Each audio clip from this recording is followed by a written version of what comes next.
Alright guys, in this video I'm going to show you how to create your own motor mounts as a one-off for a custom motor swap. So here we've got a Jeep Cherokee XJ. So the first thing that you'll need to do is have your clean engine bay. You'll either lift your hood all the way up like this one does on this Jeep, or just simply remove it and get it out of the way. We're going to need a couple tools for this job. You're going to want to have a good angle finder. This one from Fowler. It's cheap on Amazon. You can get them used for $30 to $40. This is extremely accurate. You don't want to use your phone, and you don't want to use those cheap ones from the hardware stores like the Johnson, the yellow ones. They're like 10 bucks. Those have been as far off as 10 degrees that I've seen. This is amazing. You can turn it on. It automatically goes to level. You can set 0. And it's got magnets all over it. You're going to need a good tape measure, marker, marking pencil, good straight edge, a square helps as well, and then you'll also need some string or a long straight edge to place across the fenders to indicate where your hood is when your hood's closed. So the first thing, which is pretty obvious, is you need to figure out the length of your setup and figure out where at in the engine bay you want your engine to sit. So to do that, measure the length of the engine from the back of the block, from the face that mates to the transmission to the furthest forward accessory, and determine where in your engine bay you want this to sit. That's going to tell you where to place your transmission. In this case, we're leaving the transmission in the stock location. If we weren't, then the next step would be to mount the transmission first. If we were moving the transmission, then the way I would go about it is to get a jack for the transmission and another jack or an engine hoist for the engine, position them exactly where I wanted them, make sure they are sitting rigidly and can't move, and then I would design the transmission cross member. Then I would mount the transmission to it. That would bring us to where we are here. So the transmission is where we want it. It's in the stock location. So what I'm going to do next is install my dowel pins into the bell housing, and then I'm going to set my engine with the adapter plate in there. And I'm just going to marry it with 2 bolts just to snug it up so it's tight up against the transmission. My dowel pins are locating it so we have the correct rotation. Then we can progress from there. Alright, so now we have our engine installed in here, and we've got plenty of room up front for our accessories. So the next thing we need to do is figure out our 3 axes and our 3 planes of rotation. So for our 3 axes, you can see them if you do this. So we just married the transmission and engine together, so that sets our forward to back, or our longitudinal. Now for our side to side, we're going to come in, we're going to find the center of the engine, center of the vehicle. We're going to get the engine lined up side to side. So that's 2 out of 3. Now we need to go up and down, and I'm assuming normally you'd probably have your full assembled engine sitting in here. I like to use blocks when possible. They're just less bulky and easier to get in and out. So beforehand, went ahead and measured from my block to my highest accessory. So that tells me how low or how high I need to be. So that's where the string line or straight edge comes in. Pull a string super tight across your fenders, tape it down, and now you can measure from the block to the string to get your height. And that completes the 3 axes. So the string is simulating our hood so that when we close the hood, we know we're not going to hit the engine. For our 3 planes of rotation, it's going to be easiest just to show you with this flat plate. So you have your front to back angle, your rotation this way, and then your rotation this way. So your side to side movement, that axis, is not critical. As long as you are straight, you don't want to have rotation this way, but you can have a side to side offset. This is going to destroy U-joints, drive shafts, create lots of vibration. Going side to side is okay as long as you're staying parallel with the vehicle. For front to back tilt, you're best off researching factory applications for your specific engine to see what your range of tolerance is. In this case, the factory had it tilted back about 3 to 4 degrees. and when I position the height of my motor mounts and I have the factory transmission cross member already mounted, that gives me my 4 degrees.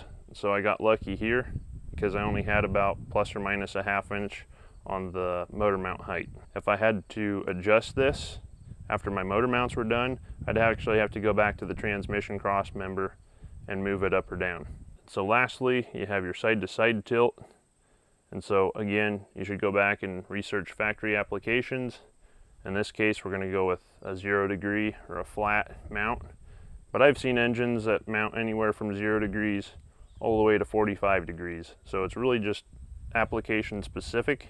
So now that we know where our engine needs to be, we have to get it set there, and then we can build our motor mounts off of that. So to position the engine, you can use your engine hoist. You can also use a floor jack, jack stands, whatever means necessary to get that engine sitting as close as possible to its final resting position. So one really easy way to start is to find a DIY motor mount kit, and I happen to offer those for a couple of different engines. This plate has laser cut holes, so they're precision cut holes. They bolt up to the engine block.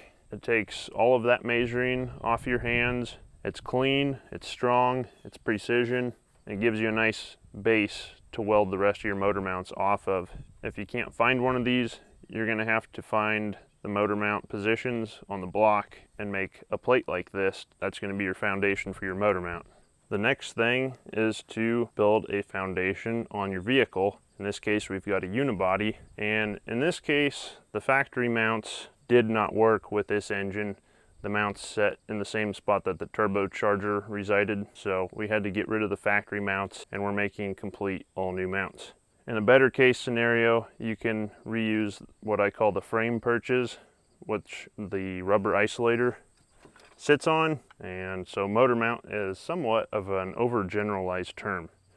Really, you have your engine motor mount bracket, you have some type of isolator. In this case, we have a rubber isolator, and then you have a frame perch. The motor mount assembly rests on that frame perch.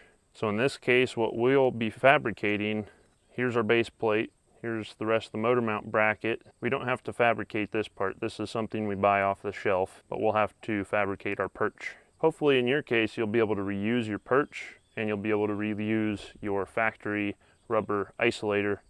And then all you have to really build, if you can get the DIY plate, all you'd have to build is this bracket right here. So in this case, our next task would be to come in and build our frame perch or unibody perch. And this vehicle is about how you're doing a one-off motor mount. So I'm trying to build stuff that I build production runs of. You guys are just gonna be doing this once. So you have it pretty easy. All you have to do is measure your widths, your angles, use some paper, trace out your hole locations, then you can transfer that paper over to steel and use a drill or an angle grinder or a plasma cutter and cut those holes and those features. You can marry that up to your unibody or your frame, get everything welded together, and now you have your frame perch. And so that might end up looking something like this. Now again, if you're lucky, you'll be using your existing frame perch and factory rubber isolator. If not, you'll have to come up with what type of rubber isolator you want to use. And I say rubber, but there's lots of different types of isolators out there. There's hydraulic mounts that have fluid in them, there's solid rubber, and there are poly bushings. The poly is really stiff, the rubber flexes a lot and is forgiving, absorbs more vibrations. And then your hydraulic mounts, a little more expensive, typically do a really good job of absorbing vibrations. I'll let you decide which isolators you want to use. Once you figure it out though, I really like these Toyota isolators. They're fairly universal with Toyota, so they work good enough. They've been using them for at least 30 years, if not more. So basically, I will marry this isolator onto my perch next. So you've got your perches, you've got your isolator, you've got your DIY block. So this is what the best case scenario looks like. You buy this plate, you already have the factory perch and isolator sitting there. And this is what I was saying at the beginning. DIY motor mounts, super simple for a one-off. All you have to do is measure from here to here, make it out of metal, weld it up, bolted on. The first thing you'll need to do is make a plate that sits on top of this isolator. So you just have 2 holes and you have a width and a length. So it's basically going to probably look like a rectangle. You'll make that plate and get it bolted on to your isolator. And then all you're doing is making the plates that connect the block to the isolator plates. So the way I like to do this is pick reference points. So on this isolator, there's a very defined line on the top and the bottom.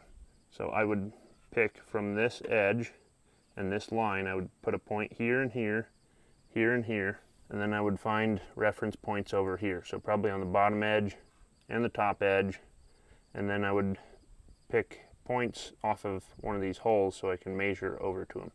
Get your measurement from your top points and your bottom points. You can come in with your angle finder, find the angle between them.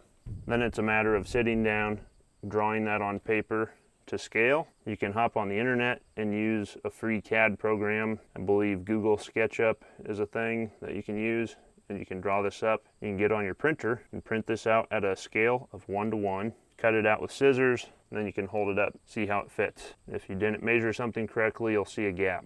If you measured correctly, you'll get that cut out of paper. It'll sit in there perfectly. So now you can take that paper, trace that onto your steel, cut that out. So let's imagine this isn't all put together, because obviously this is formed and I have that welded fully on. Once you get your plates cut, I like to position everything, have the engine exactly where it needs to be, bring my welder over and tack these with it installed. That way I know it's going to land exactly where it's sitting because I'm welding it in that position. The only thing that could change a little is when you remove the engine hoist and the weight of the engine compresses that rubber. If it moves too much for you, all you've done is tacked it, so it's easy enough to cut those tacks. Make sure you put the tacks somewhere where you can easily cut them, but cut them off, raise the engine up a little bit to compensate for your compression and tack it again. That's it. Then you pull them off, fully weld them, paint them, bolt them on, and that's it. So thanks for watching this DIY how-to video for your motor mounts. Hopefully I've taken a lot of the scare out of it. Hopefully you're ready to tackle this job yourself now. It's not too bad. I'm excited to see what you guys come up with. We'll see you in our next video, guys.